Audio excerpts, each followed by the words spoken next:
ลุกขึ้นมาฉายแสงเถิดชีวิตเป็นเช่นเจ้าสร้างขอต้อนรับเข้าสู่รายการพลังแห่งชีวิตรายการเพื่อการสร้างแรงบันดาลใจโดยผมสุนัย เลาหาวิวัฒน์ผู้ดำเนินรายการมาพบกับท่านผู้ฟังทุกวันเสาร์เวลา 11 โมงถึงเที่ยงทางสถานีวิทยุเพื่อการศึกษาพระพุทธศาสนาและวัฒนธรรมคลื่น FM 104.5 เมกะเฮิรตซ์ออกอากาศณ วัดฝายหินมหาวิทยาลัยเชียงใหม่จังหวัดเชียงใหม่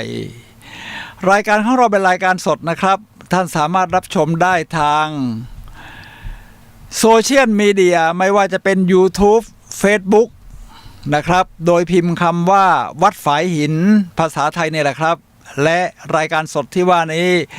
ในช่วง15นาทีสุดท้ายก่อนหมดรายการท่านผู้ฟังสามารถโทรศัพท์เข้ามาซักถามได้ที่หมายเลข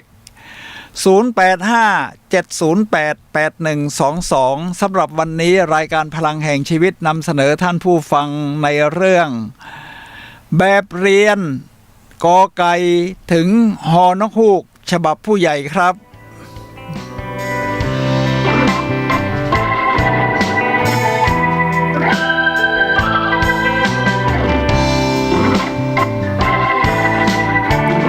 ท่านผู้ฟังครับบทความนี้ต้องยกเครดิตให้กับโซเชียลมีเดียและเพื่อนที่แบ่งปันต่อกันมานะครับผมได้รับครั้งสุดท้ายจากคุณกิตติพันธ์ยวนทองซึ่งท่านอยู่ที่สโมสรฝึกการพูดพิษณุโลกจังหวัดพิษณุโลกครับส่งต่อกันมาผมเห็นว่าใช่เลยครับเพราะว่าเราเรียนกอไก่ถึงฮอนกฮูกนี่ตั้งแต่สมัยที่ยังเป็นเด็กใช่ไหมครับทีนี้พอโตขึ้นมาเราก็หาหนังสืออ่านวิชาชีพอะไรก็ทำกันไปแต่ว่าพอย้อนกลับไปนะครับเราก็กอเอ๋ยกอไก่ขอไข่ในเล้าแต่ว่าเดี๋ยวนี้นะครับท่านผู้ฟังครับคนรุ่นใหม่เขาพัฒนาไปไกลมากเลยไม่ว่าเราจะเห็นตรงไหนก็มีแต่คนรุ่นใหม่ที่มีความคิดก้าวหน้าเขาก็ออกแบบเรียนกอไก่ถึงฮอนกฮูกฉบับผู้ใหญ่กันครับซึ่งในโซเชียลมีเดียก็ถือว่าชมกันว่าสุดยอดนะครับข้อความนี้ก็เรียงกันตั้งแต่กอไก่ขอไข่ไปจนถึงออ่างฮอนกฮูกนะครับเดี๋ยวค่อยๆเรียงกันไปครับท่านผู้ฟังครับ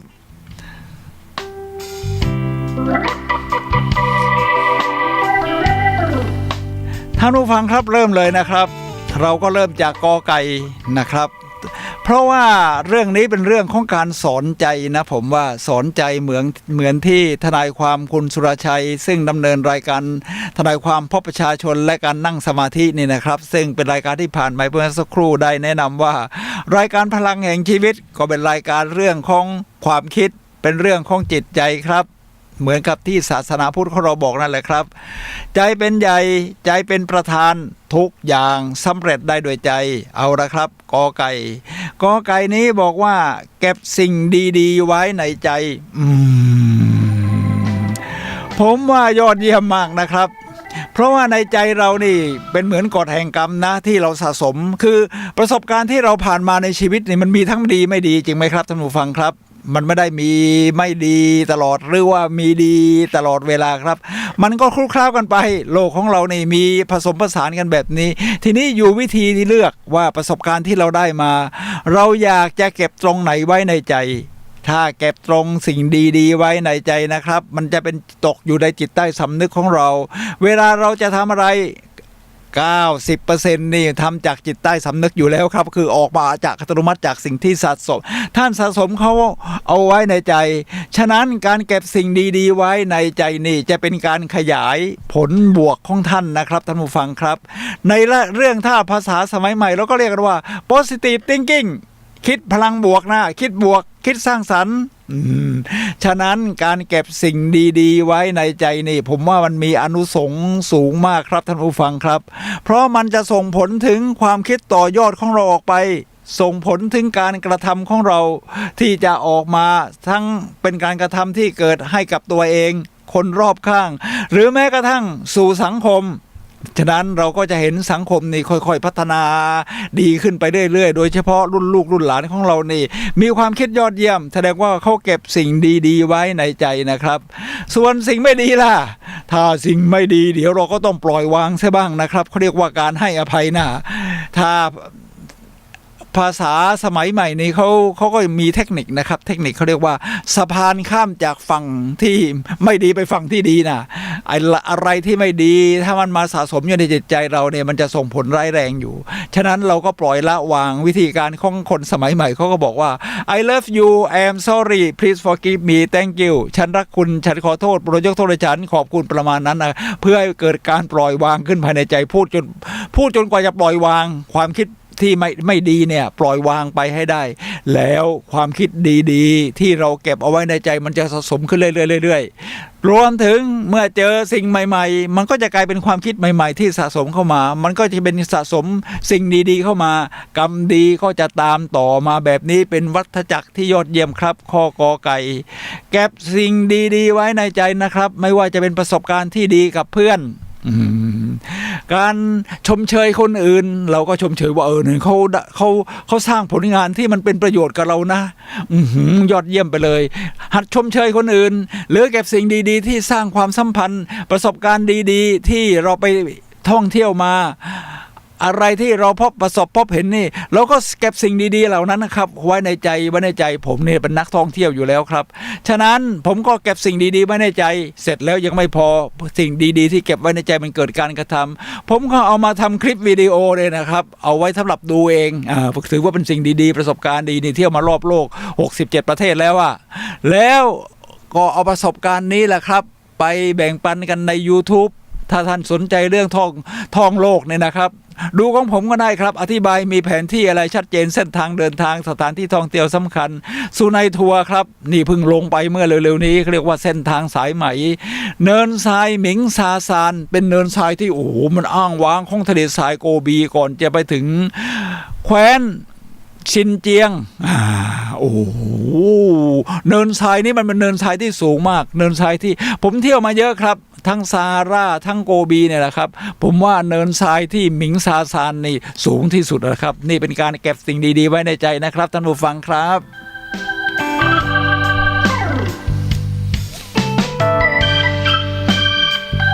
ท่านผู้ฟังครับต่อไปก็ขอไข่นี่คือเข้าใจกันโอ้โหถ้าจะเข้าใจคนอื่นนี่ใจมันต้องเปิดกว้างนะเขาเรียกว่าใช้หลักการสุนทรียสนทนาหรือไดอะล็อกนะครับก็มาจากกิษณมูลตินี่แหละไดอะล็อกเนี่ยไดอะล็อกก็คือเวลาเราจะเข้าใจคนอื่นเนี่ยถ้าเรามีกรอบในใจของเราหรือมีกำแพงกั้นอยู่นี่นะครับยังไงมันก็ไม่มีทางเข้าใจคนอื่นได้ฉะนั้นในการที่จะเข้าใจนี่เราต้องใช้หลักตั้งใจฟังวิธีการตั้งใจฟังก็คือว่าเราต้องลดไอ้ความคิดที่เป็นเกราะป้องกันของเราเนี่ยนะครับออกไปก่อนเดี๋ยวฉันจะฟังเขาดูสิทีนี้อาจจะได้ฟังทั้งสิ่งที่ชอบใจและสิ่งที่ไม่ชอบใจถ้าไม่ชอบใจทำไงครับเขาเรียกให้แขวนเอาไว้นะครับปล่อยวา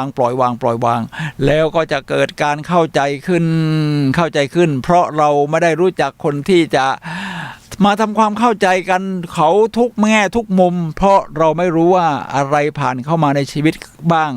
ฉะนั้นการใช้หลักไดอะล็อกเวลาจะสนทนานี่คือลดเกราะที่ป้องกันออกเป็นกำแพงระหว่างทั้งสองข้างในลงจะทำให้เราเปิดใจครับแล้วก็แขวนสิ่งต่างๆที่มันออกมาจากในใจเรานะครับแขวนไว้ก่อนแล้วก็ตั้งใจฟังของเขาจริงๆทีนี้เวลาจะเข้าใจกันเนี่ยนะครับท่านผู้ฟังครับไม่ใช่ฟังแค่เนื้อหาคำพูดนะไม่ใช่เพราะว่า people mean more than what they say ผู้คนนี่พูดคือมันเป็นสิ่งที่อยู่ในใจมากมายที่ยังไม่ได้พูดมากกว่าสิ่งที่เป็นภาษาพูดที่เขาพูดออกมาฉะนั้นเราก็จะต้องดูสีหน้า ดูอากับกิริยาที่เป็นภาษากายน้อมเสียงอะไรทำนองนี้เนี่ยนะครับท่านผู้ฟังครับเมื่อทำได้อย่างนี้ความเข้าใจก็จะมากขึ้นและที่เราจะเข้าใจมากขึ้นนี่ถ้าเป็นหลัก NLP Neuro Linguistic Programming ภาษาที่เราใช้โปรแกรมจิตประสาทเนี่ยนะครับท่านผู้ฟังครับเขาใช้ว่าเป็นตั้งคำถามสิตั้งคำถามว่าเกิดอะไรขึ้นแล้วมันเป็นอย่างไรมีพบปะผู้คนใครบ้าง what when who นะครับ how แต่คำถามที่ห้ามถามว่าทำไมเวลาเขาเล่านี่ทำไมเธอไม่ทำอย่างนั้นล่ะทำไมเธอไม่ทำอย่างนี้แสดงว่าเราเข้าไปสอดแทรกการเข้าใจมันก็จะน้อยลงครับท่านผู้ฟังครับฉะนั้นขอไข่ก็คือเข้าใจกันด้วยหลักของ NLP Neuro Linguistic Programming ภาษาที่ใช้โปรแกรมจิตประสาทนี่แหละครับท่านผู้ฟังครับ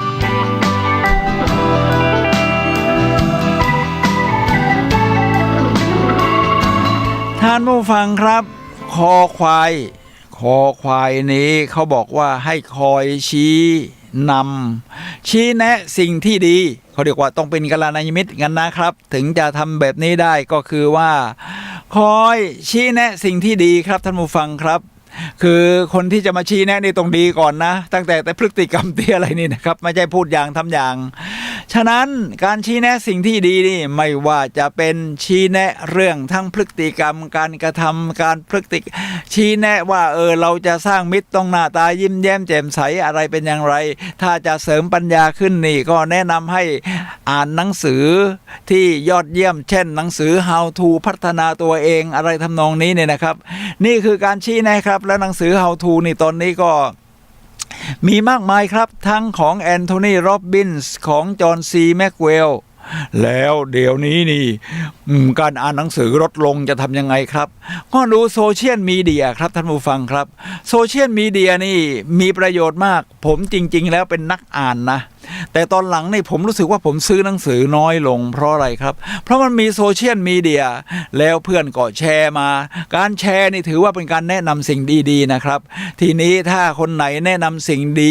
ทำให้เราเป็นคนพัฒนาเป็นคนที่ดีขึ้นนี่เราก็มาร์คเพื่อนคนนี้เอาไว้เลยเอาไว้เก็บไว้ในใจเก็บไว้ในใจส่วนแนะนำแต่สิ่งที่เป็นขยะท่านก็ลบออกปล่อยวาง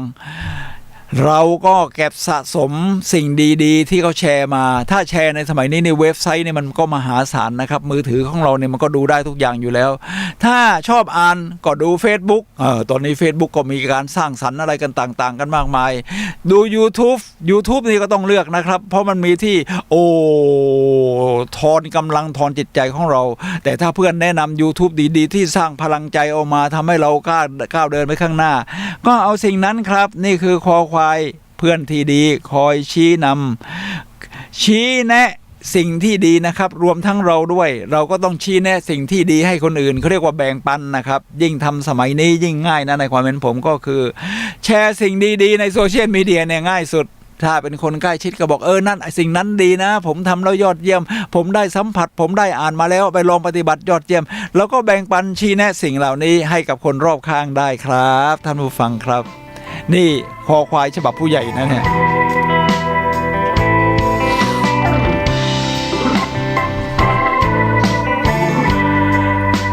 งองูงอเมื่อรู้ว่าผิดคนเรานี่ไม่ได้ทำถูกไปตลอดเวลาหรอกครับท่านผู้ฟังครับมันก็มีถูกบ้างผิดบ้างเป็นเรื่องธรรมดาทีนี้ถ้าเราทำผิดทำยังไงครับไม่ใช่ฉันอีโก้จัดอัตราสูงเมื่อทำไปแล้วนี่ยังไงฉันก็ต้องยืนยันสิ่งที่ทำไปแล้วแม้จะรู้ว่ามันผิดก็ตามท่านผู้ฟังครับถ้ารู้ว่ามันผิดไม่เป็นไรครับเราลดอีโก้ลงลดอัตราลงแล้วกล่าวคำว่าขอโทษได้ครับแล้วก็เข้าไปง้อเขาจะทำให้โดยเฉพาะความสัมพันธ์ที่ใกล้ชิดก็คือในครอบครัวนี่แหละเพราะมันก็ต้องมีการพูดจาอะไรกันนะครับมันก็ต้องมีโอกาสทำทั้งถูกทำทั้งไม่ถูกไปอยู่บ้างฉะนั้นก็ให้รู้จักง้อครับว่าตรงนี้นี่ผมผิดไปแล้วนะเดี๋ยวผมจะแก้ไขให้ดีขึ้นครับตรงนั้นผมได้ข้อมูลมาผิดและผมก็เข้าใจผิดด้วยผมก็เลยกระทำหรือสื่อสารกับคุณผิดไปทำนองนี้นะครับท่านผู้ฟังครับฉะนั้นการง้อเมื่อรู้ว่าเราผิดนี่เป็นสิ่งที่มีค่าอย่างยิ่งครับ ปัญหาของครอบครัวหรือเพื่อนฝูงนี่ก็คือเมื่อรู้ว่าผิดแล้วก็ไม่ยอมอีโก้มันสูงอีโก้มันจัดฉันยังไงฉันก็ถือว่าถึงผิดไปแล้วมันก็ฉันก็ต้องปกป้องตัวเองไว้ไม่เป็นไรครับเอาใหม่ตามฉบับผู้ใหญ่ว่าง้อเมื่อรู้ว่าผิดครับคือเรารู้ก่อนว่าผิดแล้วเราพร้อมจะปรับตัวแล้วก็ง้อเขาเสียนะครับท่านผู้ฟังครับนี่คืององูครับ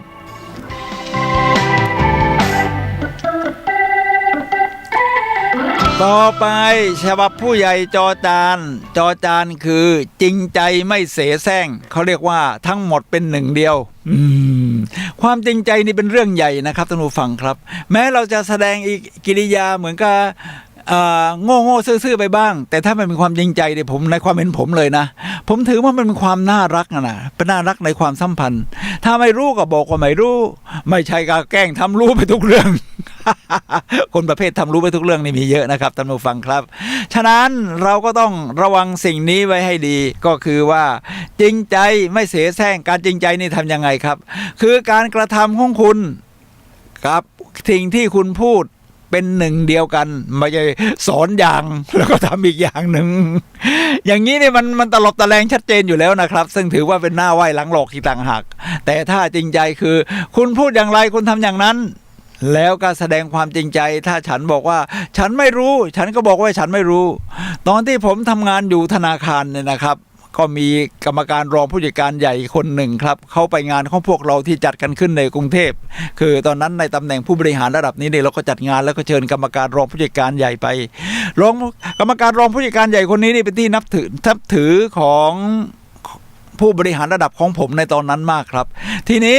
พอแกมาถึงแกมาช้าครับท่านผู้ฟังครับพอแกมาช้านี่แกทำยังไงครับแกก็ขึ้นไปเลยว่าเพื่อนผู้บริหารทุกคนที่ผมมาประชุมช้าที่โรงแรมแห่งนี้ตามที่ท่านเชิญเนี่ยก็เพราะว่าโง่มาก่อนฉลาด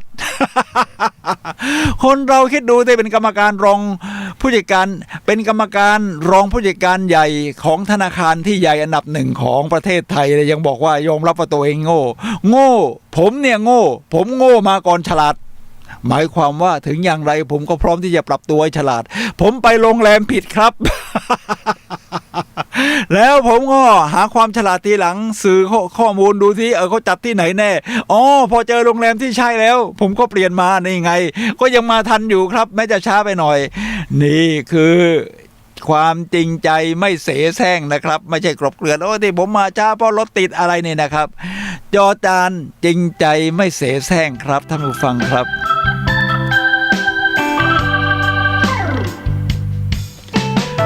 ชอชิงตีดังฉบับผู้ใหญ่บอกว่าเฉยเมื่อใจร้อนคนเราก็มีภาวะอารมณ์นี่แหละครับท่านผู้ฟังครับก็มีหลายรูปหลายแบบทั้งสงบเย็นร่าเริงเบิกบานดีใจแล้วก็หุนหงิดฉุนเฉียวเศร้าโศกใจร้อนหุนหันพลันแล่นถ้าใช้วิธีการนี้ก็คือเฉยเมื่อใจร้อนแล้วเวลาใจร้อนนี่ส่วนใหญ่มันจะไม่รู้ตัวนะครับเอาเรียกว่าคุมตัวเองไม่อยู่จะต้องทำยังไงครับวิธีการนี้ง่ายมากครับเราเรียกว่าสติปัฏฐาน4ก็คือในข้อที่2เวทนานุปัสสนาคือสังเกตภาวะอารมณ์เราคือคอยสังเกตดูอยู่ถ้าเป็นหลักของ NLP Neuro Linguistic Programming เราเรียกว่า disassociated คือเอาตัวมองอยู่นะตัวที่มองอยู่นี่ทางศาสนาพุทธเราเรียกว่าจิตพุทธะไงครับจิตพุทธะเอาตัวมองอยู่ว่าแกมีอารมณ์โกรธมีอะไรยังไงนะอะไรอย่างนี้หรือตอนนี้รู้สึกสงบสุขดีก็คอยสังเกตตัวเองอย่างนี้ครับพอสังเกตตัวเองเนี่ยมันจะเห็นทันนะครับกำลังใจร้อนอยู่ละเดี๋ยวที่นี้ตอบโต้หรือว่าการกระทำที่รุนแรงกลับไปถ้ารู้สึกอย่างนั้นใช้ disassociated เอาตัวมองอยู่หรือเวทนานุปัสสนาเนี่ยครับท่านผู้ฟังครับให้เราเฉยใช้ชอชิงเนี่ยเฉยเมื่อใจร้อนเรารู้เท่าทันตัวเองครับชอชิงเฉยเมื่อใจร้อนครับ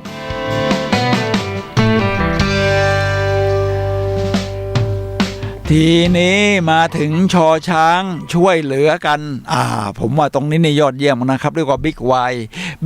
ยเราไม่ได้ใช่โตคนเดียวนะครับเวลาเราเป็นนักสร้างแรงบันดาลใจนี่เราก็ต้องทำประเภทว่าบิ๊กวายเราทำสิ่งนี้เพื่อใคร ถ้ายังหาคนที่ทำเพื่อใครมากๆไม่ได้ก็หาสักคนก็แล้วกันในภาษา NLP เราเรียกว่าทำบางอย่างเพื่อทำสิ่งที่บางอย่างเพื่อใครสักคนมีใครสักคนเอาไว้รักนะท่านผู้ฟังนะครับให้มันมีอย่างน้อยนะไม่ใช่ว่าฉันเกลียดคนทั้งโลกมันต้องมีบางคนไว้ให้เรารักบ้างทีนี้เราก็พร้อมจะช่วยเหลือเมื่อเราช่วยเหลือคนสักคนได้นี่นะครับท่านผู้ฟังครับมันก็จะขยายไปครับเป็นการช่วยเหลือซึ่งกันและกันเอาฉันช่วยเหลือสังคมนะฉันช่วยเหลือสิ่งนั้นสิ่งนี้ฉันชอบแบ่งปันคนนั้นก็แบ่งปันให้ฉันก็แบ่งปันให้คนนี้การช่วยเหลือนี่มันเป็นลูกโซ่นะครับลูกโซ่เหมือน pay it forward ในภาพยนตร์ที่เรียกว่าคือถ้าคุณช่วยคน3คนก็จะไปช่วยคนอีก3คนมันเป็นลูกโซ่แบบนี้ครับหนังเกี่ยวกับเด็กนะครับที่ออกไปช่วยสังคมเนี่ยนะครับ pay it forward ก็คือครูเนี่ยก็มาสอนว่าถ้าเธอจะเปลี่ยนแปลงโลกได้เธออยากทำอะไรก็มีเด็กนักเรียนคนหนึ่งครับที่เป็นตัวเอกในเรื่องนี้แหละครับ pay it forward ใจล่วงหน้านะบอกฉันจะช่วยคน3คนแล้วคน3คนนั้นก็จะไปช่วยคนอีก3คนอีกต่อไปเรื่อยๆนี่แหละครับท่านผู้ฟังครับชอช้างช่วยเหลือกันทีนี้มาถึงซอโซ่ซื่อสัตย์ต่อกันผมว่าเนี่ยสำคัญนะครับวิธีการนี่นะครับก็ให้ใช้หลักของวิธีการดร.จอห์นไอโซซึ่งเขาเขียนหนังสือ Flight Secrets You Must Discover Before You Die ก็คือเคล็ดลับค้นหาเคล็ดลับ5ประการก่อนที่คุณจะตายเขามีข้อที่1คือซื่อสัตย์กับตัวเองคนที่ซื่อสัตย์กับตัวเองได้เท่านั้นนะครับท่านผู้ฟังครับถึงจะซื่อสัตย์กับคนอื่นแม้กระทั่งถ้าไม่ซื่อสัตย์กับตัวเองนี่ซื่อสัตย์ไม่ได้เลยในหวังยากที่จะซื่อสัตย์กับคนอื่นซื่อสัตย์กับตัวเองฉันมีเป้าหมายฉันจะเดินทางไปทางเป้าหมายฉันอาจจะค่อยเขวแต่ฉันก็กลับมาทางเดิมฉันมีดาวเหนือของฉัน See you your North Star คือค้นหาดาวเหนือแท้พบแล้วก็มองดาวเหนือไว้เสมอทีนี้เมื่อซื่อสัตย์กับตัวเองได้เราก็กล้าที่จะซื่อสัตย์กับคนอื่นนะครับท่านผู้ฟังครับการซื่อสัตย์กับตัวอื่นทั้งทางด้านวาจาทั้งทางด้านการกระทำครับพอซื่อสัตย์กับคนอื่นนี้มันก็จะได้รับผลกระทบนะครับว่าคุณจะดึงคนที่มีความซื่อสัตย์แบบนี้เนี่ยเข้ามาหาได้เรื่อยฉะนั้นซื่อสัตย์ต่อกันเพราะแค่ไม่ซื่อสัตย์ต่อกันหักหลังกันเนี่ยโลกมันถึงวุ่นวายอยู่แบบนี้แหละครับซื่อหักหลังฉะนั้นการซื่อสัตย์ต่อกันก็คือโซโซนี่แหละครับท่านผู้ฟังครับ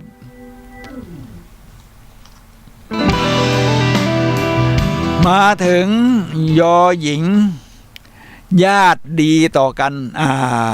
ญาติดีต่อกันนี่หมายถึงว่าเราสามารถที่จะญาติดีกับคนนั้นคนนี้นะครับเรียกว่าสร้างมิตรเอาไว้มากๆการญาติดีก็มาต่อเนื่องมาจากความช่วยเหลือจริงใจต่อกันซื่อสัตย์ต่อกันอะไรทำนองนี้นะครับฉะนั้นการญาติดีนี่คือญาติดีทั้งคนใกล้เคียงญาติดีทั้งสิ่งแวดล้อมที่มันกว้างขึ้นไปนี่คือยอหญิงครับทีนี้มาถึงดอเด็กดูแลกัน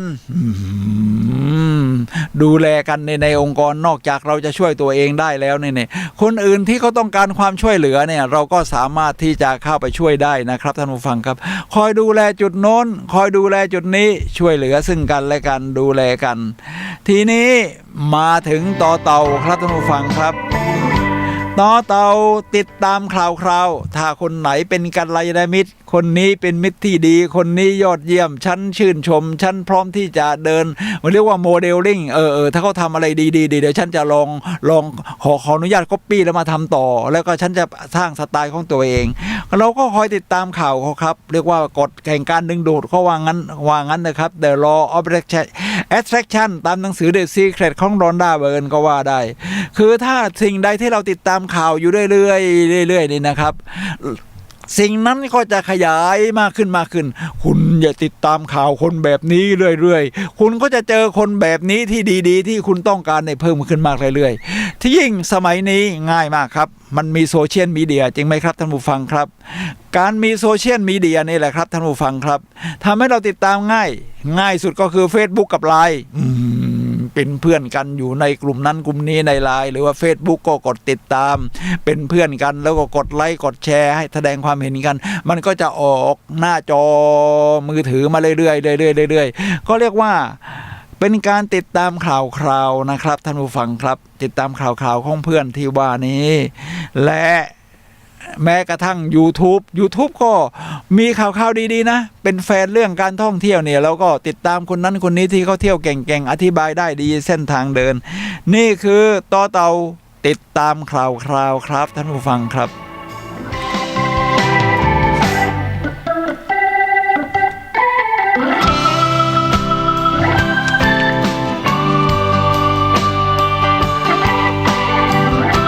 ต่อไป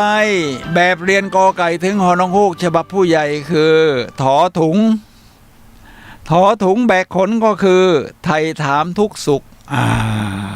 ถ้าเป็นสไตล์ฝรั่งเขาก็เวลาทักทายกันก็ How are you คุณเป็นอย่างไรบ้างหมายความว่าถามทุกสุขแต่คนไทยเรานี่เราชอบเดินทางชอบเที่ยวกันไงครับเวลาเราเจอกันเราก็ถามว่าไปไหนมา ถ้าเป็นคนจีนก็กินข้าวแล้วยังอะไรทำนองนี้นะครับฉะนั้นวิธีการก็คือการไถ่ถามสุขๆเนี่ยโดยเฉพาะเป็นอย่างไรบ้างครับช่วงนี้สดชื่นดีนะครับดูยิ้มแย้มแจ่มใสเรียกว่าเราให้ความใส่ใจเข้าไปถึงเป็นข้อต้นๆเนี่ยนะครับแล้วก็มาถึงใส่ถามสุขๆถ้าให้ดีลึกซึ้งขึ้นโอ้โหลูกที่กำลังเรียนอยู่ที่ว่าอยู่ห้องกิฟต์น่ะตอนนี้เป็นยังไงบ้างแล้วก็จะเอนทรานซ์เข้าไปที่เข้าคณะอะไรของมหาวิทยาลัยไหนล่ะแล้วก็ถามทุกสุขต่อเป็นลำดับไปอย่างนี้แหละครับนี่คือการไถ่ถามทุกสุขครับท่านผู้ฟังครับ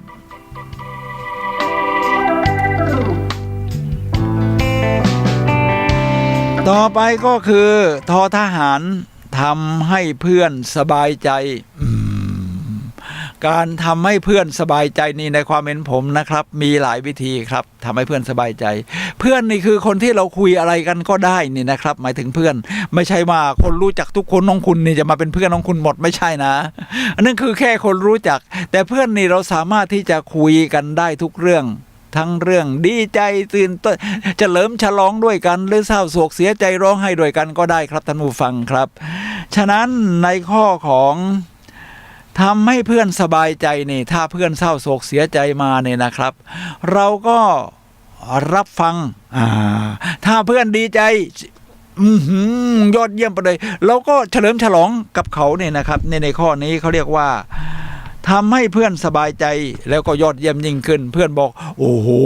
เนี่ยเพิ่งทำข้อสอบมาได้ 3.8 เลยละยอดเยี่ยมไปเลยเราก็เฉลิมฉลองกับเขาด้วยไปกินไอติมกันสักคนละถ้วยดีไหมนี่ท่านนี่เขาเรียกว่าทำให้เพื่อนสบายใจแต่เพื่อนก็ไม่ได้ประสบความสำเร็จหรือดีใจกันตลอดเวลานะครับถ้าเพื่อนรู้สึกว่าเศร้าโศกเราจะทำยังไงครับวิธีการทำให้เพื่อนสบายใจคือเป็นเพื่อนนั่งฟังนะครับเรียกว่าเพื่อนปรับทุกข์คือการนั่งฟังนะครับนั่งฟังในคุณไม่ใช่ว่าเราต้องฟังด้วยใจเปิดกว้างด้วยหลักการของไดอะล็อกหรือสนทนาอย่างที่ว่านี่ครับไม่ใช่คอยขัดจังหวะแล้วมันยังไงแล้วตรงนี้ตัวนั้นยังไม่ไงทำไมถึงไม่ทำอย่างนั้นล่ะเราไม่ทำแบบนั้นครับท่านผู้ฟังครับถ้าใจเพื่อนสบายใจเนี่ยคือการนั่งฟังแบบไดอะล็อกและถ้าเป็นเพื่อนที่ทุกข์หนักขนาดเป็นโรคจิตซึมเศร้าเนี่ยนะครับเปอร์เซ็นต์ของคนเป็นโรคจิตซึมเศร้านี่คือมีจำนวนมากนะครับท่านผู้ฟังครับโดยเฉพาะในอเมริกาก็ต้องมียามาปรับจิตใจอะไรซึ่งเป็นยาที่ขายดิบขายดีในเมืองไทยเราก็เริ่มมีมากขึ้นเพราะสังคมมันสลับซับซ้อนมากขึ้นแล้วรู้สึกว่าตัวเองด้อยค่าหรืออะไรทำนองนี้ก็จะเป็นโรคจิตซึมเศร้าพอคนเป็นโรคจิตซึมเศร้าเนี่ยนะครับท่านผู้ฟังครับก็จะนั่งไอ้ท่านี้นะครับผมเป็นวิทยากรด้านการสร้างแรงบันดาลใจเวลาผมบอกว่าถ้าเจอเพื่อนนั่งเป็นจิตซึมเศร้าอย่างนี้คุณจะทำยังไงคนอบรมก็บอกว่าเดี๋ยวจะไปปลอบสิแล้วทำไมถึงมานั่งจิตซึมเศร้าอยู่อย่างนี้ล่ะผมก็บอกมันไม่ได้ผลหรอกก็ลองฟังเขาดูสิเขาก็บอกว่าคุยเรื่องอื่นซะบ้างด้วยเหตุด้วยผลไม่ได้ผลครับท่านผู้ฟังครับคนที่เป็นโรคจิตซึมเศร้าเนี่ยมันเรื่องของภาวะอารมณ์คือเป็นเรื่องของสมองซีกขวานะส่วนในเหตุผลนี่เป็นเรื่องของสมองซีกซ้ายมันก็ไม่รับกันเอาคุณอธิบายผลว่านั่งท่าเดิมตั้งนานเดี๋ยวจะร่างกระเลือดไม่ไหวไม่ไหลเวียนนะแล้วคุณตอนนี้ก็ดูไม่สดชื่นจะทำให้จิตใจยิ่งหดหู่ขึ้นไม่ได้ผลครับเหตุผลนี่คุณต้องเปลี่ยนภาวะอารมณ์ของเขาในฐานะวิทยากรด้านการสร้างแรงบันดาลใจและจิตใจนี้นะครับผมก็จะบอกว่าคุณจูงมือเขาออกไปแล้วก็ไปเปลี่ยนที่คือฉันเขานั่งอย่างเงี้ยฉันเขาก็บอกว่าจะให้ฉันเปลี่ยนท่าแล้วไม่เอาหรอกฉันโศกเศร้าอยู่อย่างนี้มาตั้งชั่วโมงครึ่งแล้วขอต่ออีกครึ่งชั่วโมงคุณแค่จับข้อมือเขาครับท่านผู้ฟังครับรู้ให้เขาลุกออกไปที่หน้าบ้าน การลุกออกไปที่หน้าบ้านนี่มันการเปลี่ยนอีกอากัปกิริยาการเปลี่ยนอากัปกิริยาในหลัก NLP เนี่ยเรียกว่าภาษากายเนี่ยมันนำทำให้จิตใจของเราเนี่ยปรับปรุงในทางที่ดีขึ้นได้เขาจึงมีที่เรียกว่า anchoring ทอดวางสมอเรือนะเล่น go yes go yes นะครับแค่คุณทำท่าทางองอาจจิตใจคุณก็จะองอาจขึ้นนี่แหละครับท่านผู้ฟังครับถ้าให้ดีอีกทีหนึ่งเขาก็คือเปลี่ยนที่พาเข้าไปในที่อื่นบ้างเพราะว่าบรรยากาศเดิมนี่มันก็ครอบงำจิตใจเขาอยู่ถ้าจิตใจเขาไม่เข้มแข็งพอขนาดนั้นเนี่ยนะครับพาเขาไปเปลี่ยนที่โน่นที่นี่บ้างไปการเปลี่ยนที่นี่ได้ผลมากนะครับจึงมีคำพูดที่ว่าทำไมชาวยิวถึงฉลาดที่สุดในโลกอันนี้เป็นเศรษฐกิจเขาว่าอย่างนั้นนะเพราะว่าชาวยิวนี่ต้องอพยพไปเรื่อยนะครับท่านผู้ฟังครับเขาไม่ได้อยู่กับที่ตั้งแต่สมัยโบราณมาแล้วอพยพเร่ร่อนจนนี่นะจนเมื่อไม่หลังสงครามโลกครั้งที่2ไม่นานเนี่ยถึงจะได้มีประเทศอยู่กับเขาที่อิสราเอลตรงตะวันออกกลาง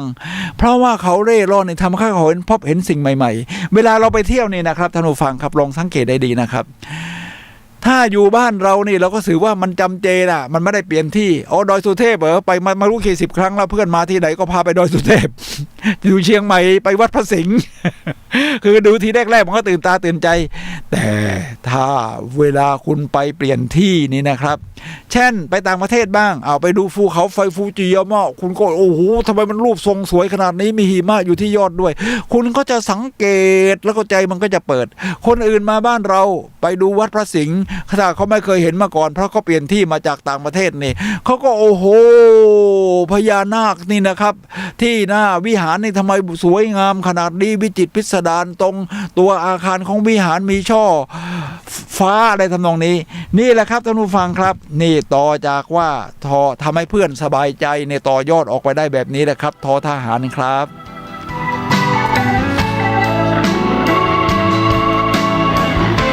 ท่านผู้ฟังครับ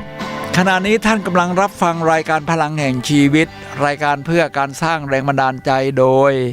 ผมสุนัย เลาหาวิวัฒน์ผู้ดำเนินรายการมาพบกับท่านผู้ฟังทุกวันเสาร์เวลา 11 โมงถึงเที่ยงทางคลื่น FM 104.5 เมกะเฮิรตซ์ออกอากาศณวัดฝายหินจังหวัดเชียงใหม่หรือจะดูทางโซเชียลมีเดีย YouTube หรือ Facebook ก็ได้ครับถ่ายทอดสดนี่แหละครับโดยพิมพ์คำว่าวัดฝายหินภาษาไทยครับวันนี้เราคุยกันในเรื่องแบบเรียนกอไก่ถึงฮอนกฮูกฉบับผู้ใหญ่ครับตอนนี้เรามาถึงทอธงทอธงนะครับฉบับผู้ใหญ่บอกว่าเธอคือเพื่อนเราเหมือนกันเราเรียกว่าเราคือเพื่อนกันประมาณนั้นนะครับเธอคือเพื่อนเราเธอคือเพื่อนเราถ้าเรามองใครเป็นเพื่อนเนี่ยนะครับจิตใจข้างในเราก็จะเปิดกว้างขึ้นคนนั้นเธอคือเพื่อนเราคนนี้เธอคือเพื่อนเราเราคือเพื่อนกันคุณก็จะมีมิตรจิตมิตรใจแบบนี้แหละครับมิตรจิตมิตรใจเรียกว่าคนทั้งโลกนี้เป็นมิตรไม่ใช่มองคนทั้งโลกเป็นศัตรูของข้าพเจ้าหมด ชีวิตมันก็ไม่สดใสเลยครับมีแต่ความหดหู่โกรธเกรี้ยวนี่แหละครับท่านผู้ฟังครับจึงมีคำว่าทอธงเธอคือเพื่อนเราเวลาผมไปเที่ยวต่างประเทศนะครับท่านผู้ฟังครับผมชอบถ่ายรูปกับคนในท้องถิ่นนั้นๆหรือนักท่องเที่ยวด้วยกันนะครับที่เขาอนุญาตให้เราถ่ายรูปคู่กับเขาได้หรือบางทีก็มีเพื่อนฝูงของเขาหลายคนแล้วก็ของผมก็มีครอบครัวมีภรรยามีคุณสิรินันท์ก็ถ่ายร่วมกันอย่างนี้ผมก็ชอบมากครับผมก็สะสมไว้ทุกประเทศก็จะมีคนที่เธอคือเพื่อนเราเนี่ยนะครับทั้งญี่ปุ่นจีนนี่ก็มีมิตรภาพดีนะแล้วที่ผมชอบมากเลยนะครับประเทศที่ท่านอาจจะนึกไม่ถึงคือคนอิหร่านนะครับท่านผู้ฟังครับคนอิหร่านนี่มีมิตรภาพคือเธอคือเพื่อนกันเนี่ยนะครับโอ้โหสูงมากครับเรียกว่าบางทีเราไม่ทันขอเข้ามาขอถ่ายคิดดูสิมาขอถ่ายเซลฟี่หรือให้เพื่อนถ่ายให้แล้วเขาเก็บไว้ในอัลบั้มของเขาเราก็เลยขอถ่ายเราบ้างเพราะเรามาทำวิดีโอ ลง YouTube สุนัยทัวร์นี่นะครับฉะนั้นตอนนี้ผมกำลังสะสมเรียกว่าเราคือเพื่อนกันเนี่ยนะครับหรือมิตรภาพต่างแดนจากที่ไปเที่ยวประเทศโน้นประเทศนี้ มาเรื่อยๆเนี่ยนะครับพอเที่ยวมาเนี่ยนะครับแล้วก็ผมก็สะสมไว้ตอนนี้ก็ได้เยอะถ้าได้เยอะจำนวนหนึ่งคิดว่าจะทำคลิปมิตรภาพต่างแดนชุดที่หนึ่งมิตรภาพประเทศนั้นประเทศนี้แคนาดาอังกฤษปารีสอิหร่านหรือกระทั่งแม้กระทั่งทางมีทุกประเทศนะครับโมร็อกโกอียิปต์ทำนองนี้ครับในนี่คือข้อที่ว่าทอธงเธอคือเพื่อนกัน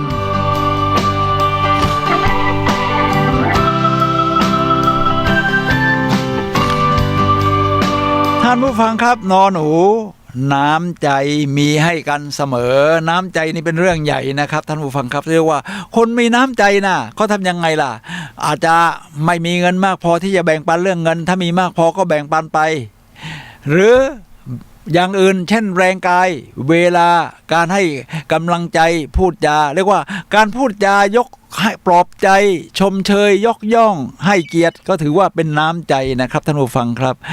ถ้ามีเงินน้อยอาจจะให้สิ่งของเช่นปีใหม่ก็คารวะคนนี้ล่ะฉันก็จะเอาเค้กหรือของเล็กๆน้อยๆหรือถ้ามีกำลังมากก็มากตามนั้นก็ได้แล้วก็ไปมอบว่านี่ผมซาบซึ้งในตัวคุณผมได้รับบทเรียนจากวิธีการใช้ชีวิตของคุณมามากนะครับผมรู้สึกว่าพัฒนาตัวเองได้จากสิ่งนี้ด้วยเราก็ไปมอบให้เขาจริงไหมครับท่านผู้ฟังครับถ้าเราไม่มีเงินทองมากขนาดที่ว่าเราก็สละเวลาไปชื่นชมเขาบ้างนี่คือเรียกว่าการมีน้ำใจให้กันเสมอนะครับเป็นสิ่งที่เรียกว่านอหนูครับ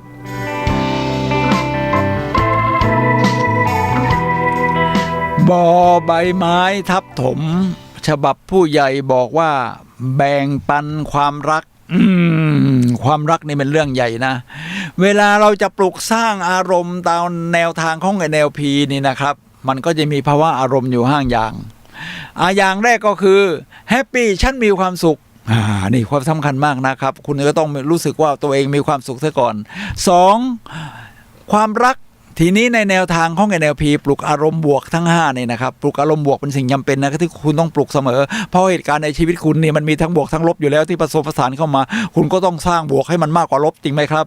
คุณถ้าไม่มีใครมาสร้างบรรยากาศอย่างนั้นให้คุณก็ต้องสร้างเองทีข้อที่2ของการสร้างอารมณ์บวกก็คือความรักคุณก็ต้องเริ่มจากอะไรนะครับอาจจะฟังดูประหลาดคือเริ่มจากรักตัวเองก่อนครับท่านผู้ฟังครับการรักตัวเองเนี่ยเป็นสิ่งสำคัญครับวิธีการของคุณก็คือฉันรักตัวฉันเองฉันเคารพตัวฉันเองฉันรักตัวเองฉันรักตัวเองฉันรักตัวเองฉันให้อภัยในสิ่งที่ฉันทำมาไม่ว่าจะเป็นอย่างไรก็ตามฉันก็จะให้อภัยตัวเองและพร้อมที่จะรักตัวเองในตอนนี้และอนาคตข้างหน้าฉันรักตัวเองฉันรักตัวเองพอคุณรู้สึกรักตัวเองแล้วเนี่ยครับคุณก็จะรักคนอื่นเป็นถ้ารักตัวเองได้เราก็จะรักคนอื่นได้ครับท่านผู้ฟังครับคราวนี้เถอะคุณก็กางแขนออกมาหน่อยฉันรักครอบครัวเพราะว่าหน่วยครอบครัวนี่เป็นหน่วยสังคมที่ใกล้ชิดที่สุดของเราเบื้องต้นที่สุดของเราฉันรักครอบครัวไม่ว่าจะเป็นพ่อแม่ภรรยาลูกเต้าลูกหลานเหลนเนี่ยนะครับฉันรักครอบครัวที่ซักผ้าให้ฉันที่เตรียมอาหารให้ฉันเสร็จแล้วคุณก็กว้างขึ้นฉันรักสังคม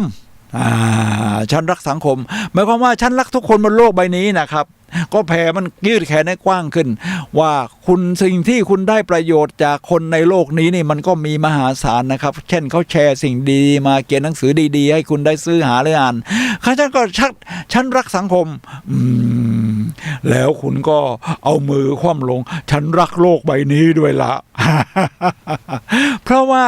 ไม่ใช่มีแต่คนอย่างเดียวนะครับมันก็ต้องมีต้นไม้ต้นหญ้าหินดินทรายที่ทำให้โลกใบนี้ดำรงอยู่ได้รวมทั้งอากาศที่เราหายใจเนี่ยนะครับแล้วก็ฉันรักโลกใบนี้นี่แหละครับท่านผู้ฟังครับความรักครบถ้วนทุกด้านทีนี้มองไปอีกด้านหนึ่งเราก็บอกว่า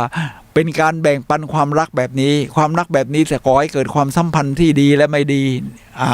แต่ว่าฉันพร้อมที่จะแบ่งปันความรักไปฉันจะเอาพลังบวกไปกลบเกลื่อนสิ่งที่อาจจะไม่ดีก็ได้ให้มันขยายความรักออกไปนี่นะครับนี่ก็คือในข้อที่บอใบไม้ก็คือแบ่งปันความรักนะครับท่านผู้ฟังครับบอใบไม้ครับ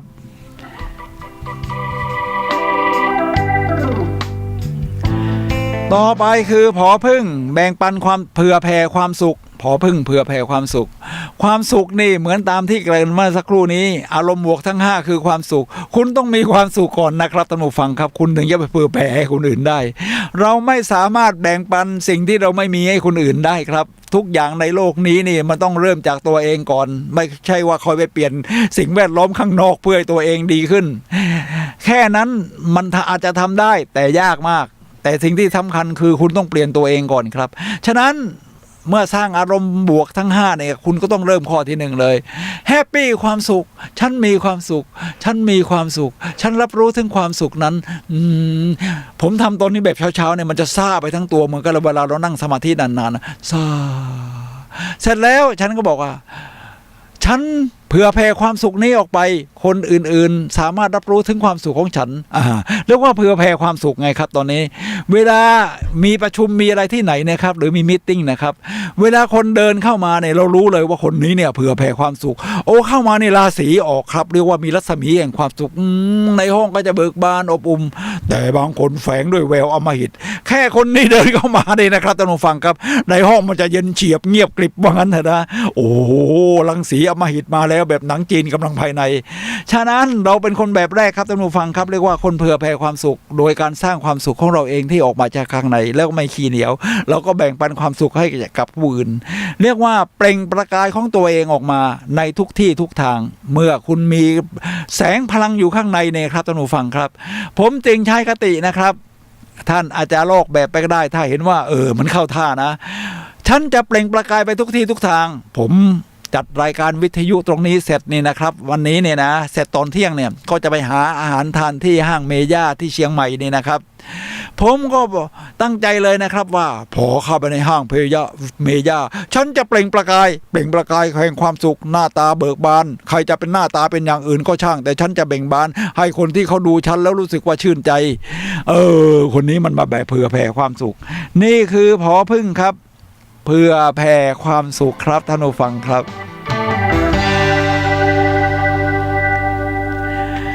ท่านผู้ฟังครับต่อไปฝอฝาคือฝากฝีฝากไข้ได้เราต้องมีเพื่อนที่ยอดเยี่ยมสักคนนะครับท่านผู้ฟังครับถ้ามีครอบครัวนี่ผมว่าคนที่ยอดเยี่ยมที่สุดของเราก็คือสามีภรรยาเนี่ยนะครับเราอาจจะมีความสุขด้วยกันท่องเที่ยวเบิกบานด้วยกันอาจจะมีปากมีเสียงกันบ้างเป็นเรื่องธรรมดาของคนที่อยู่ใกล้ชิดกันเนี่ยนะครับท่านผู้ฟังครับแต่กับครอบครัวนี่ผมว่าฝากฝีฝากไข้กันได้นะเวลาผมไม่สบายเนี่ยนะครับโอ้โหภรรยาผมคุณสิรินันท์เนี่ยนะครับดูแลอย่างดีเลยแล้วว่าฝากฝีฝากไข้ได้แต่เขาไม่ค่อยป่วยนะเขาเป็นคนแข็งแรงมากคิดว่าถ้าผมจะต้องดูแลเขาผมก็ต้องทำแบบเดียวกันท่านผู้ฟังครับเราก็เหมือนกันครับในครอบครัวเนี่ยนะครับอาจจะมีปากมีเสียงกันบ้างก็ถือว่าเป็นเรื่องธรรมดารู้จักปล่อยวางรู้จักสร้างตัวให้ดีเผื่อแผ่ความสุขออกไปแล้วบรรยากาศของความสร้างความสัมพันธ์ที่ดีมันจะเกิดขึ้นเราก็จะเผื่อแผ่แล้วก็แบบฝากผีฝากไข่กันได้แต่ว่าถ้าท่านเป็นคนโสดอยู่ล่ะลูกหลานก็ไม่มีอะไรทำนองนี้เนี่ยนะครับท่านผู้ฟังครับกัลยาณมิตรที่ดีนี่เป็นสิ่งสำคัญครับเราก็ต้องใช้กฎข้อต่างๆเนี่ยนะครับเช่นแบ่งปันความสุขอะไรทำนองนี้ไป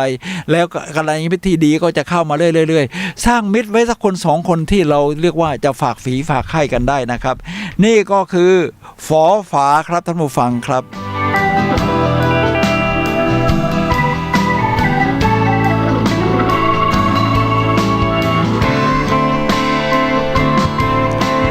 มาถึงพอพานวางตั้ง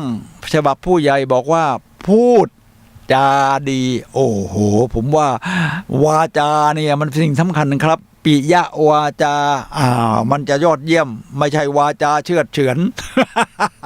ถากถางเน็บแนม ไอ้ที่มันทะเลาะกันจริงๆนี่เป็นเรื่องของวาจานะครับท่านผู้ฟังครับคือตำหนิเสียดสีอะไรทำนองนี้นะครับมันก็สร้างความร้าวฉานขึ้นเรื่อยๆฉะนั้นการหัดพูดด้วยวาจาดีนี่ผมว่าเป็นเรื่องใหญ่มากในการที่จะสร้างความสัมพันธ์นะครับวาจาดีเช่นชมเชยหัดชมเชยถ้าเขาทำดี แสดงความเสียใจเมื่อคุณทำผิดผมเสียใจนะครับในสิ่งที่เกิดขึ้นนี้อะไรทำนองนี้เห็นใจเขาทำนองนี้คุณก็ใช้วาจาปลอบใจนะครับผมเข้าใจคุณครับทำนองนี้นะครับท่านผู้ฟังครับการใช้วาจาดีเนี่ยสร้างผลมหาศาลอานิสงส์นะครับฉะนั้นนักพูดที่สร้างแรงบันดาลใจทั้งหลายเวลาจะขายตัวเองนี่ขายเรื่องพูดจาดีทั้งนั้นแหละ และผมชอบคำของภาษาจีนนะภาษาจีนเวลาเขาเจอกันก็นี่เห่ามาเป็นยังไงบ้างคุณสบายดีไหมแต่ผมเริ่มหัดพูดภาษาจีนด้วยผมก็ได้มา 2-3 ประโยคที่ว่าจู้หนีไขว้เล่อจู้หนีซิ่งฟู่เวลาผมเจอนักท่องเที่ยวชาวจีนที่มาเชียงใหม่นะตอนนี้นักท่องเที่ยวจีนอาจจะน้อยลงหรือแทบไม่เห็นนี่นะครับเพราะโควิดหรืออะไรก็ตามเนี่ยแต่ก็ยังมีปรับปรายหรือที่ผ่านมาเนี่ยผมก็ใช้แบบนี้เลยครับคือนี่เฮาในหมู่บ้านผมนี่มีคนจีนเยอะนะหมู่บ้านตาลฟ้านี่ใกล้ๆกับไนท์ซาฟารีนี่นะครับฉะนั้นก็เราก็ทักทายเขาบ้างพูดจาดีหนีเห่ามาเขาก็โอเคโบกมือให้เราก็หนีเห่ากลับแต่ภาษาจีนที่ผมฝึกมาคือจู้หนีไขว้เล่อจู้หนีซิ่งฟู่พอผมพูดไปเนี่ยโอ้โหหน้าเขาบานกว่าเดิมเยอะเลยเขาก็พูดกลับมาจู้หนีไขว้เล่อจู้หนีซิ่งฟู่จู้หนีซิ่งฟู่จู้หนีไขว้เล่อจู้หนีซิ่งฟู่แปลว่าขอให้คุณมีความสุขจู้หนีไขว้เล่อขอให้คุณโชคดีเรียกว่าจู้หนีซิ่งฟู่จู้หนีไขว้เล่อขอให้คุณมีความสุขขอให้คุณโชคดีมันเป็นภาษาที่ดีพูดจาดีเวลาผมไปประชุมหรืออะไรก็ตามโรงแรมต่างๆนี่นะครับท่านผู้ฟังครับเวลาเจอคนจีนเพราะคนจีนก็ต้องพักโรงแรมแบบที่ว่านี้อยู่แล้วเวลาเจอกันหนีเห่าก็ทักทายกันนะครับก็เรียกว่าเป็นการมิตรภาพขายการท่องเที่ยวของเราไปด้วยแล้วก็พูดต่อจู้หนีไขว้เล่อจู้หนีซิ่งฟู่หน้าเขาจะบานเพราะเขาผมอวยพรให้เขามีความสุขในการที่มาเที่ยวเมืองไทยขอให้โชคดีในการเดินทางทำไรทำนองนี้ครับนี่คือพ่อพันธุ์พูดจาดีครับท่านผู้ฟังครับและขณะนี้เราเหลือเวลา10 นาทีสุดท้ายก่อนหมดรายการท่านผู้ฟังสามารถที่จะโทรศัพท์เข้ามาซักถามได้นะครับที่หมายเลขของมือถือของผู้ดำเนินรายการเบอร์เดียวเท่านั้นนะครับ0857088122 ในเรื่องแบบเรียนกอไก่ทั้งฮอนกฮูกฉบับผู้ใหญ่ครับ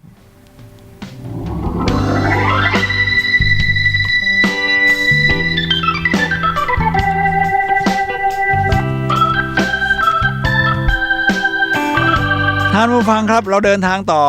for fun คือฟังกันเสมอฟังเรื่องใหญ่นะครับส่วนใหญ่ คุยกันเนี่ยอยากจะคุยอย่างเดียวไม่ค่อยฟังกันละครับท่านผู้ฟังครับยิ่งมาตอนนี้มีโซเชียลมีเดีย สมัยก่อนนี่เมื่อหลายปีมาก่อนนู้นนะครับผมไม่ได้ใช้มือถือแบบที่ว่านี่หรอกครับไม่ได้ใช้โซเชียลมีเดียมือถือผมเห็นหนุ่มสาวเขาไปนั่งกินอาหารด้วยกัน5 คน แล้วก็ไม่คุยกันหรอกทุกคนต่างควักมือถือกันมาดูจอใครจอมันตอนนี้ผมก็คล้ายๆจะกลายเป็นแบบนั้นไปด้วยเลยครับควักมือถือออกมาท่านผู้ฟังครับที่มันมีปัญหาเพราะเราไม่ฟังกันฉะนั้นทักษะการฟังนี่เป็นเรื่องสำคัญนะครับเราถ้าฟังเป็นนี่นะครับท่านผู้ฟังครับฟังแบบเปิดใจฟังแบบไดอะล็อกฟังแบบสุนทรียสนทนาการฟังเนี่ยถือว่าเป็นน้ำใจอย่างหนึ่งครับท่านผู้ฟังครับฉะนั้นเราจึงมีfor funฟังกันเสมอเมื่อฝ่ายหนึ่งพูดเราก็หยุดพูดเพื่อฟังแล้วก็จะฝึกให้เขาว่าถ้าผมพูดคุณก็จะฟังผมเหมือนกันนี่คือ for fun ฟังกันเสมอครับท่านผู้ฟังครับมาถึงพอสำเภาฉบับผู้ใหญ่บอกว่าภูมิใจในตัวคุณตามหลักมัสโลว์เลยที่เป็นทฤษฎีพีระมิดนะครับความต้องการของมนุษย์ก็เลยฐานใหญ่สุดที่อยู่ข้างล่างนี่ก็เรียกว่าความต้องการปัจจัย4อาหารเครื่องนึ่งห่มยารักษาโรคอันดับต่อไปสูงขึ้นมาหน่อยก็ความปลอดภัยอันดับที่3เป็นเจ้าของกันอันดับที่3ก็เป็นที่ยอมรับได้รับความนับถือจากคนอื่นอันดับที่4เรียกว่าเซลฟ์เอสทีมเรียกว่าความนับถือตัวเองไอ้ที่มีปัญหาอยู่นี่นะครับเพราะว่าความนับถือตัวเองหายไปนะครับท่านผู้ฟังครับพอความนับถือตัวเองหายไปนี่มันก็กลายเป็นอิเลเคคะไม่เชื่อถือตัวเองไม่ซื่อสัตย์กับตัวเองฉะนั้นในความเห็นผมนะครับความภูมิใจในตัวเองนี่เป็นเรื่องใหญ่คุณต้องทำสิ่งนี้ได้ก่อนแล้วคุณถึงจะภูมิใจ คนอื่นๆภูมิใจกับโลกใบนี้มันยังน่าอยู่วิธีการสร้างความภูมิใจนะครับก็คือการเฉลิมฉลองนี่แหละครับท่านผู้ฟังครับไม่ว่าทำอะไรประสบความสำเร็จใหญ่หรือเล็กคุณก็เฉลิมฉลองชีวิตคือการเฉลิมฉลองครับวิธีการเฉลิมฉลองง่ายมากถ้ามีเงินน้อยก็ไปกินอาหารเย็นคุณทำสิ่งนี้สำเร็จเขียนโปรเจกต์แล้วก็ขายโครงการได้2ถ้ามีเงินน้อยลงมาก็กาแฟสักแก้วก็ฉลองได้แล้วไม่มีเงินขนาดกาแฟเลยขนาดนั้นนะก็น้ำสักแก้วน้ำไม่มีคุณก็ยังไงเฉลิมฉลองก็ go yes ถ้า NLP เขาบอกว่า life is celebration คือชีวิตคือการเฉลิมฉลองก็คุณก็เฉลิมฉลองง่ายๆครับโอ้ yes โอ้ yes คุณกลางมือกลางนิ้วอย่างนี้ครับให้มันสั่นแล้วก็คุณยกมันสูงแล้วคุณก็ดึงลงมาโอ้ yes ชีวิตฉันมันเยี่ยมเลยชีวิตฉันเป็นความภูมิใจมันควรค่าแก่การภูมิใจนี่แหละครับเมื่อคุณทำอย่างนั้นได้คุณก็สร้างผลงานที่ยอดเยี่ยมให้กับตัวเองและสังคมได้เพิ่มขึ้นเรื่อยๆก็คือพอสำเภาภูมิใจในตัวคุณครับท่านผู้ฟังครับ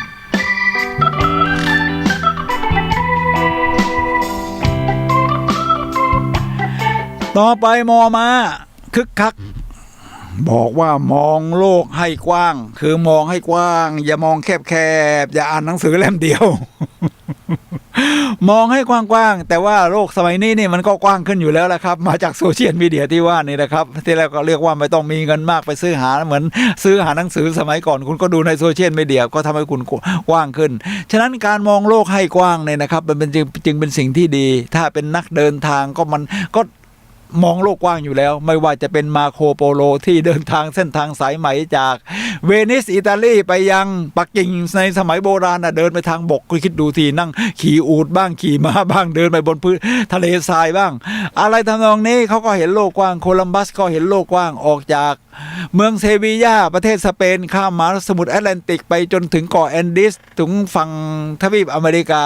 นี่เรียกว่าเห็นโลกกว้างการเห็นโลกกว้างในมันเป็นข้อได้เปรียบอยู่แล้วครับฉะนั้น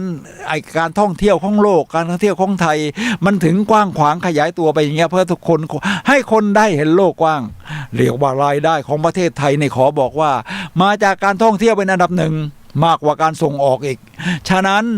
การที่ส่งเสริมให้คนได้เห็นโลกกว้างจึงมีความสำคัญทั้งที่เขามีทัศนคติต่อตัวเองและโลกใบนี้ครับมองโลกให้กว้างต่อไปยอยักษ์ยิ้มเสมอเมื่อเจอกันยิ้มนี่สำคัญมากครับท่านผู้ฟังครับยิ้มเสมอเมื่อเจอกันอย่าเป็นไอ้เสือยิ้มยากคือยิ้มนี่ง่ายมากยิ้มนี่นะครับวิธีการนี่นะครับท่านผู้ฟังครับผมเป็นวิทยากรด้านการสร้างแรงบันดาลใจผมก็จะฝึกให้คนยิ้มบางคนนี่ไม่เคยยิ้มเลยนะกล้ามเนื้อดึงใบหน้าเนี่ยมันทำไม่ทำงานมันก็มีแต่หน้าอะไรประมาณนี้ยิ้มวิธีการยิ้มนี่ผมก็จะให้เขานั่งสบตากันก่อนแล้วทีแรกก็นั่งหลบตานั่งหลับตาก่อนจับคู่บัดดี้กับคู่บัดดี้แล้วก็นั่งหลับตาเสร็จให้นึกถึงความดีของเพื่อนพอนึกถึงความดีขึ้นผมบอกให้สบตากันได้นะทุกคนก็จะเบิกตากว้างความดีของเพื่อนเป็นยังไงมันจะทำให้การยิ้มออกนะครับอันนี้วิธีง่ายมากครับฉะนั้นดวงตาที่มันก็เปล่งประกายออกมาเวลาเราจะดูหน้าสีหน้าคนว่าอารมณ์ความรู้สึกเป็นอย่างไรมันดูที่แววตามันเปล่งประกายออกมาฉะนั้นจงเริ่มจากยิ้มไม่ใช่ความสุขทำให้เรายิ้มแต่การยิ้มทำให้เรามีความสุขต่างหากครับท่านผู้ฟังครับยิ้มเสมอยิ่งบอกว่ายิ้มได้มาภัยมาเนี่ยยิ่งยอดเยี่ยมเลยรอเรือรักคนที่คุณเป็นอันนี้สำคัญนะครับบีอิงของฉันนะบีอิงของฉันนะยอมรับตัวเองก่อนเมื่อฉันรักตัวเองในแบบฉบับของฉันได้เนี่ยฉันก็สามารถที่จะยอมรับคนอื่นได้ฉันก็จะก้าวหน้าไปได้เรื่อยๆผมว่าตรงนี้ยอดเยี่ยมนะรักในสิ่งที่คุณเป็นถ้าคุณยังไม่รักในสิ่งที่คุณเป็นเนี่ยฉันไม่ยอมรับอดีตของฉันแล้วมันเฮงซวยเหลือเกินผ่านแต่อะไรก็ประมาณก็ไม่รู้คุณก็ต้องยอมรับก่อนว่าฉันยอมรับอดีตของฉันทั้งหมดแต่ฉันจะเดินไป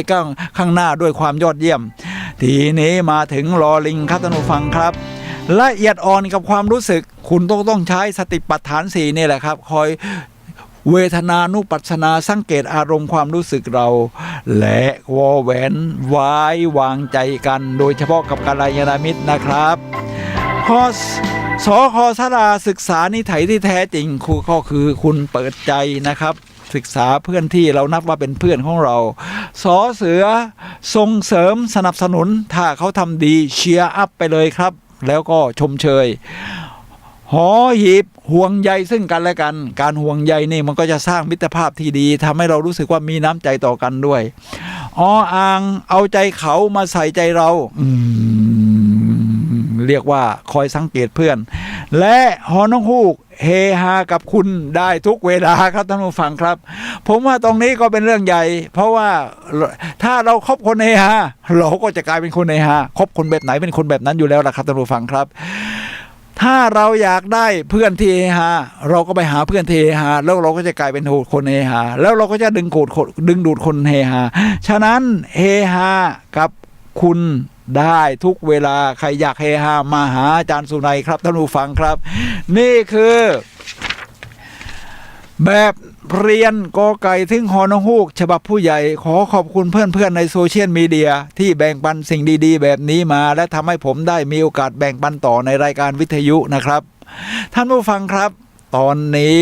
รายการพลังแห่งชีวิตและผมสุนัย ละหวิวัฒน์ขอลาท่านผู้ฟังไปก่อนครับพบกันใหม่วันเสาร์หน้าเวลา 11 โมงถึงเที่ยงทางคลื่น FM 104.5 เมกะเฮิรตซ์พบกันครับเสาร์หน้าครับท่านผู้ฟังครับเราใช้กอไก่ทั้งฮอนกฮูก